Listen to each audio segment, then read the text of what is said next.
मुकेश हमारे सहयोगी जुड़ गए। मुकेश, बताइए क्या क्या हुआ कोर्ट में।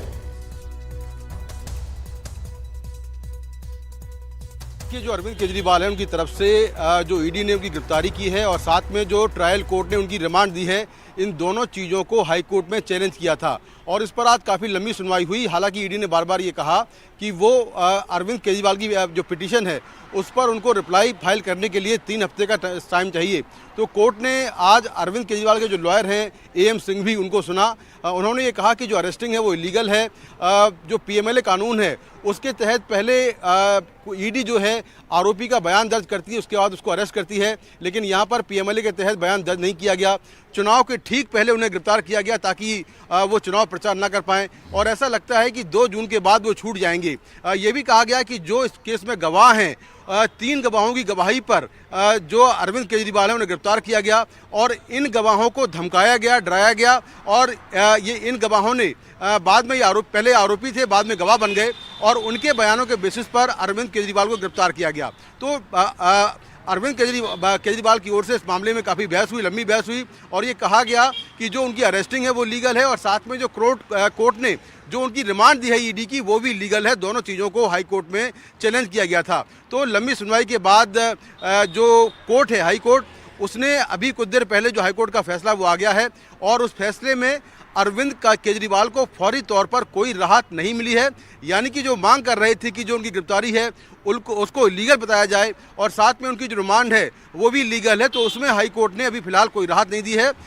हाई कोर्ट ने ईडी को नोटिस जारी किया है और ये कहा है कि 2 अप्रैल तक वो इस मामले में हाई कोर्ट में अपना रिप्लाई फाइल करे और फिर 3 अप्रैल को जो ईडी ने केजरीवाल को अरेस्ट किया है और साथ में जो ट्रायल कोर्ट ने इनको रिमांड पर भेजा है दोनों ही मामलों में और साथ में जो इंटरिम बेल है, अंतरिम जमानत है, इन तीनों मामलों में हाई कोर्ट 3 अप्रैल को सुनवाई करेगा। तो फिलहाल अरविंद केजरीवाल के लिए राहत भरी खबर नहीं है क्योंकि उनको दिल्ली हाई कोर्ट से कोई राहत नहीं मिली है। उन्होंने अपनी अरेस्टिंग को और साथ में ईडी की रिमांड को चैलेंज किया था, लेकिन हाई कोर्ट ने फिलहाल उन्हें कोई राहत नहीं दी है। अब कल यानी कि 28 मार्च को ईडी 7 दिन की रिमांड के बाद अरविंद केजरीवाल को राउस एवेन्यू कोर्ट में पेश करने वाली है, जहां पर वो जो फर्दर इन्वेस्टिगेशन है और जो रिमांड है वो ईडी की टीम मांगेगी क्योंकि अब तक जो जांच हुई है और जांच के दौरान जो आरोपी हैं या जो गवाह हैं उनके सामने बिठाकर जो पूछताछ हुई है, जो दस्तावेज मिले हैं या जो डिजिटल एविडेंस मिले हैं वो सामने रखकर जो पूछताछ हुई है वो सारी बातें ईडी कोर्ट में रखने वाली है। तो फिलहाल अरविंद केजरीवाल के लिए राहत भरी खबर नहीं है क्योंकि हाईकोर्ट से उनको कोई राहत फिलहाल नहीं मिली है। मैं संक्षिप्त में ये भी जानना चाहूंगा अगली सुनवाई में क्या होगा, ईडी को क्या जो हाईकोर्ट ने क्या कहा है कि एक दिन 2 तारीख तक उस पर जो है जवाब दायर करे।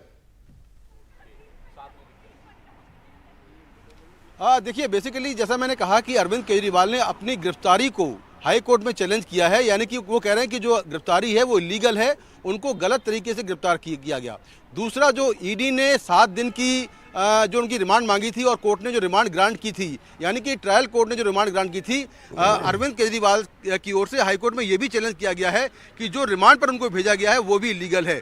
तो हाई कोर्ट ने ईडी से इस पर जवाब मांगा था और ईडी ने कहा कि इस मामले पर जो ईडी का रिप्लाई है, यानी कि ईडी की जो जवाब है उस जवाब को फाइल करने के लिए उनको 3 हफ्ते का वक्त चाहिए क्योंकि इसमें काफ़ी पेचीदगियां हैं और जो पूरी अरेस्टिंग है, जो पूरे एविडेंस हैं और अरेस्टिंग के क्या सरकमस्टांसेस हैं, क्या परिस्थितियां हैं, वो सारी चीज़ों को एक साथ लिखकर उसका रिप्लाई फाइल करने के लिए टाइम चाहिए। तो हाई कोर्ट ने फिलहाल अभी उनको नोटिस जारी कर दिया ईडी को और ये कहा है कि आप 3 हफ्ते तो नहीं, आप 2 अप्रैल तक इस मामले में रिप्लाई फाइल कीजिए।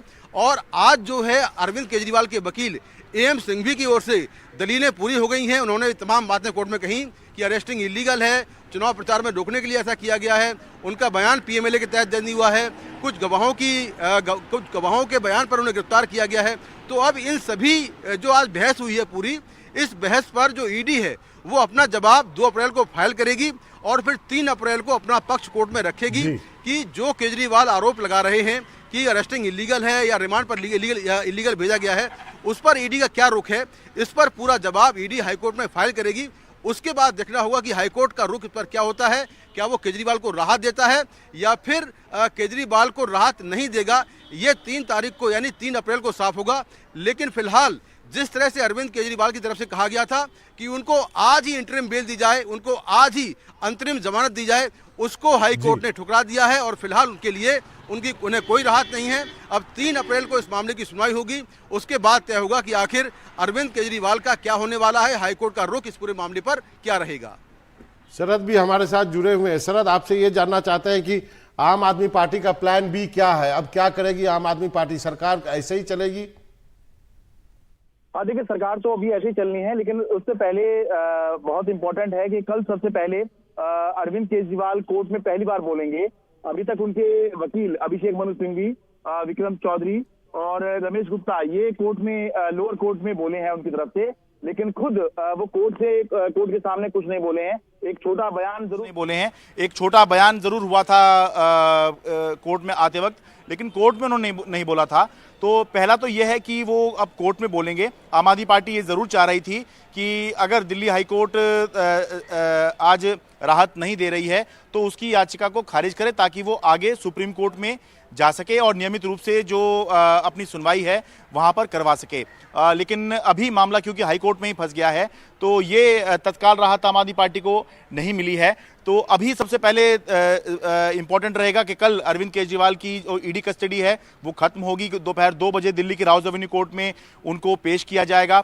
और ये भी देखना बाबा बहुत इंपॉर्टेंट रहेगा कि ईडी जो सूत्रों के हवाले से अभी तक ये कह रही है कि अरविंद केजरीवाल को कोई हस्ताक्षर करते नहीं देखा गया है, कोई कागज उनके पास नहीं है, किस तरह से आदेश जारी कर रहे हैं हमें नहीं पता है, हम देखेंगे, पूछेंगे उनसे और जरूरत पड़ी तो कोर्ट के सामने भी ये बात रखेंगे। तो क्या ये बात ईडी ऑन रिकॉर्ड कोर्ट के सामने लाएगी? और अगर वाकई ऐसा होता है तो फिर कोर्ट इस बारे में क्या कहेगी? क्योंकि अभी तक जितने भी कानून के जानकार हैं वो ये कह रहे हैं कि इस बारे में कोई स्पष्टता नहीं है, क्योंकि अभी तक देश में ऐसा हुआ ही नहीं कि कोई सिटिंग चीफ मिनिस्टर गिरफ्तार हो जाए और कस्टडी से या जेल से अपनी सरकार चलाए। तो बहुत इंपॉर्टेंट रहेगा कि किस तरह से जो दिल्ली में सरकार चल रही है जेल से, क्या वो आगे ऐसे चलती रहेगी? अरविंद केजरीवाल क्या बोल रहे हैं, कोर्ट क्या बोल रहा है, ईडी क्या बोल रहा है, ये तीनों पक्ष जो हैं कल काफ़ी अहम रहेंगे। जब 2 बजे अरविंद केजरीवाल को ईडी की जो कस्टडी खत्म हो रही है उसके बाद दिल्ली की राउज एवेन्यू कोर्ट में पेश किया जाएगा। शरद, क्या आपकी कोई प्रतिक्रिया आई है अब तक, और क्या उनका जो जेल से जो आदेश के जरिए जो वो शासन चला रहे थे, क्या ये प्रक्रिया, ये सिलसिला भी जारी रहेगा? देखिए, बिल्कुल अभी क्योंकि आदेश आया है इसलिए एकदम अभी कोई प्रतिक्रिया उपलब्ध नहीं है आम आदमी पार्टी की। लेकिन ये आम आदमी पार्टी के किसी भी नेता प्रवक्ता से कभी भी अगर आप बात करेंगे वो सीधे छूटते यही कहेंगे कि हाँ, सरकार जेल से ही चलेगी। लेकिन ये जेल से कब तक किस तरह से चल पाएगी ये देखना बहुत अहम रहेगा, क्योंकि अभी तो चलिए क्योंकि आचार संहिता लगी हुई है और जिस तरह के आदेश दिए जा रहे हैं, जिस तरह के फैसले लेने होते हैं वो रूटीन के फैसले होते हैं, उसमें कोई बहुत ज़्यादा करने की ज़रूरत नहीं होती है। लेकिन जब ऐसा होगा कि आपको फैसला लेना है, कुछ नई चीज़ करनी है, कुछ नियम बनाने हैं, कुछ कानून बनाने हैं, तब किस तरह से ये गवर्नेंस चलेगी, कैसे विधानसभा के अंदर कोई कानून लाया जाएगा, या कैसे कैबिनेट की मीटिंग होगी, कैसे कंसल्टेशन होंगी, कैसे दस्तखत होंगे, तो वो समय काफ़ी अहम रहेगा। अभी का तो समय निकल जाएगा, क्योंकि अभी तो देश में कोई भी सरकार जो है उसको बहुत ज़्यादा कुछ नहीं करना है, क्योंकि आचार संहिता लगी हुई है और चुनाव आयोग के हाथ में सारी पावर होती है। तो इसीलिए अभी तो जो चल रहा है चल सकता है, लेकिन फिर भी क्योंकि आपत्ति आ रही है, बीजेपी सवाल उठा रही है और ईडी ने भी इस पर यह कहा है, क्योंकि जब ये सारा कुछ हो रहा है तो ईडी पे भी दबाव बनता है कि ये सब कैसे हो रहा है, ईडी जवाब दे या फिर कुछ करती हुई दिखाई दे। तो ईडी भी संभव है कि कोर्ट के अंदर कुछ कहे और कोर्ट फिर इस बारे में हो सकता है कि कुछ दिशा निर्देश दे या फिर स्पष्टता मांगे या फिर नोटिस जारी करे। जो कुछ भी होगा ये कल हो सकता है हमें देखने को मिले, जिससे कि आगे की राह कैसी होगी उस पर कुछ स्पष्टता आ सकती है। जी हाँ, ये काफ़ी इंटरेस्टिंग और काफ़ी जो है यूनिक चीज़ जो है देखने को मिली है कि चीफ मिनिस्टर जेल में रहेंगे तो शासन कैसे होगा, कैबिनेट की मीटिंग कैसे होगी और कैसे आदेश कैसे साइन किए जाएंगे, क्योंकि चीफ मिनिस्टर को फाइल भी साइन करने पड़ते हैं। मुकेश, आप बताइए इस केस में आगे का राह कितना मुश्किल है दिल्ली के मुख्यमंत्री के लिए? देखिए बाबा, बहुत मुश्किल है, क्योंकि ईडी ने खुद ये कोर्ट में कहा है कि अरविंद केजरीवाल इस घोटाले के किंगपिन हैं, मास्टरमाइंड हैं, और साउथ की लिकर लॉबी से जो एक मुश्त पैसा यानी कि 100 करोड़ रुपए आए वो आम आदमी पार्टी को दिए गए। और इसमें के कविता, दिल्ली के मुख्यमंत्री अरविंद केजरीवाल, दिल्ली के पूर्व डिप्टी सीएम मनीष सिसोदिया और संजय सिंह, इन लोगों ने साथ मिलकर कॉन्स्पिरेसी की है। तो जो ईडी है वो लगातार इस मामले को प्रूव कर रही है, मनी ट्रेल की जांच कर रही है। और पूरी मनी ट्रेल क्या है, साउथ की लिकर लॉबी से दिल्ली और दिल्ली से फिर गोवा, ये पूरी मनी ट्रेल क्या है उसको इस्टेब्लिश करने की कोशिश कर रही है। और अभी ईडी ने अरविंद केजरीवाल की 7 दिन की रिमांड के दौरान जो दिल्ली के पूर्व डिप्टी सीएम के सचिव रहे हैं सी अरविंद, उनसे पूछताछ की है, उनको सामने बिठाकर केजरीवाल के उनसे पूछताछ की है। और जो डॉक्यूमेंट्स अब तक मिले हैं इस केस में, जो डिजिटल एविडेंस है, उनको सामने रखकर अरविंद केजरीवाल से पूछताछ की है। जो आम आदमी पार्टी का डिफेंस है, मुकेश माफी चाहता हूं, आम आदमी पार्टी का जो डिफेंस है वो तो यही कहते हैं कि मनी ट्रेल है किधर, पैसे किधर मिले हैं, पैसे कहाँ है, वो यही तो कहते हैं कि किसी से पैसे तो मिले नहीं।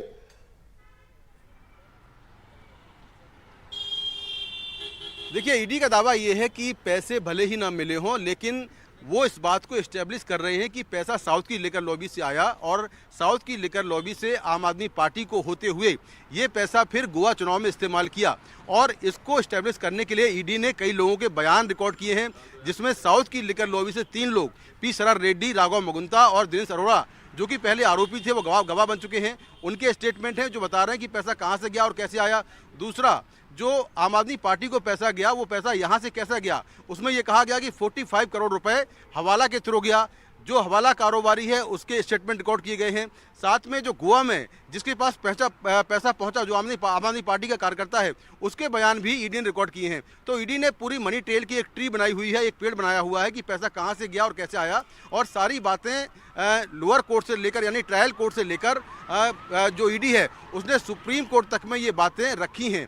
इसमें बहुत सारे डिजिटल एविडेंस हैं, जिसमें मोबाइल के कॉल रिकॉर्ड है, मोबाइल की लोकेशन है, मोबाइल के मैसेज हैं, व्हाट्सएप चैट है। ये सारी चीज़ें ईडी ने अपनी जांच में रखी हैं। और ईडी ने यह भी कहा है कि 36 लोगों ने, जो इस केस से जुड़े हुए हैं, 36 लोगों ने शराब पॉलिसी बनते वक्त और उसके लागू होते वक्त अपने 170 यानी 170 मोबाइल फ़ोन नष्ट कर दिए, जिनमें ये सबूत थे। उनमें से बहुत सारे मोबाइल फ़ोन का डेटा ईडी ने रिकवर कर लिया है, रिट्रीव कर लिया है, और उसमें बहुत सारी चैट मिली है, कॉल डिटेल है, किससे बात हुई, किससे मैसेज हुए, ये सारी जानकारी उससे है। तो अरविंद केजरीवाल की जो मुश्किलें वो बढ़ने वाली हैं, उसका कारण ये भी है कि जब ईडी की रिमांड खत्म हो जाएगी, यानी ईडी कल रिमांड मांगेगी, अगर रिमांड मिलती है तो ठीक है, अगर नहीं मिलती है तो अरविंद केजरीवाल जुडिशल कस्टडी में जाएंगे।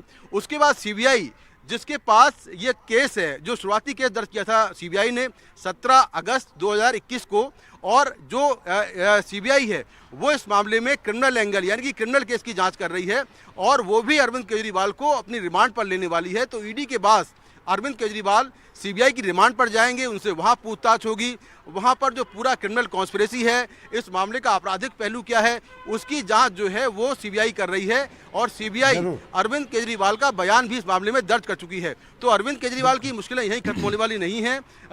जो ईडी है वो आर्थिक पहलू की जांच कर रही है, यानी मनी ट्रेल की जांच कर रही है, और जो सीबीआई है वो आपराधिक पहलू की जांच कर रही है, क्रिमिनल कॉन्स्पिरेसी की जांच कर रही है, और जिसको लेकर वो अरविंद केजरीवाल का बयान पहले एक सवाल आपसे संक्षेप में जानना चाहेंगे। एक तो 14 दिनों तक ईडी रिमांड पर ले सकती है, तो कल क्या रुख रहेगा? और दूसरी बात, ये बात उठी थी कि उन्होंने कैसे आदेश जारी किए, क्या पेन पेंसिल को लेकर कोई कोर्ट में बात उठी इसको लेकर कि वो लिखित आदेश दे सकते हैं या नहीं दे सकते? देखिए, संभव है, ये तो कल साफ होगा कि ईडी रिमांड मांगती है या नहीं मांगती। चर्चा यही है, माना यही जा रहा है कि अभी एक बार और ईडी रिमांड मांग सकती है। उसमें स्टेटस इस ईडी बताती है कि हमने इतनी पूछताछ करी है, इतनी बाकी है, हमें कुछ और भी पूछना है। तो अभी तक जो ट्रैक रिकॉर्ड है, जो अनुभव बता रहा है, वो ये है कि कम से कम 2 बार तो रिमांड मांगी जाती है, उसके बाद जो है जुडिशल कस्टडी में भेज दिया जाता है। लेकिन जहां तक बात है कि आदेश की, तो अभी तक क्योंकि मामला कोर्ट में नहीं आया है, केवल 22 मार्च को जब अरविंद केजरीवाल को अरेस्ट करके पहली बार ईडी ने पेश किया था दिल्ली की राउज एवेन्यू कोर्ट में, केवल तभी मामला था। उसके बाद अब 28 मार्च को मामला कोर्ट के सामने आना है। और यह भी बात है कि 22 मार्च तक ऐसा कोई प्रक्रिया शुरू नहीं हुई थी। अरविंद केजरीवाल ने ईडी की कस्टडी में रहते हुए कोई आदेश जारी नहीं किया था या ऐसा कोई दावा नहीं किया था कि आदेश जारी किया जा रहा है। दिल्ली सरकार ने ऐसा कोई दावा नहीं किया था, लेकिन ये दावा उसके बाद हुआ है जब वो उनको 2 दिन हो गए कस्टडी में, तब से उन्होंने आदेश जारी किए और उसके बाद से जो विपक्ष है, जो बीजेपी है, वो सवाल उठा रही है। ईडी के ऊपर इस बात का दबाव है कि आखिर ये कैसे हो रहा है। तो अब ये देखना है कि क्या वाकई ईडी कोर्ट में इस बात को रखेगी, क्योंकि अभी तक किसी ने भी, चाहे वो कानून के जानकार भी हों, चाहे वो बीजेपी भी हो, कोई ये नहीं कह रहा है कि जेल से सरकार चलाना गैर कानूनी है। तो ईडी का रुख इस मामले में क्या रहेगा? अगर ईडी इसका जिक्र नहीं करती है तो फिर ये जो सिलसिला है आगे चलता रह सकता है। चलिए मुकेश, आपका सरहद, आपका बहुत बहुत शुक्रिया इस तमाम जानकारी के लिए। तो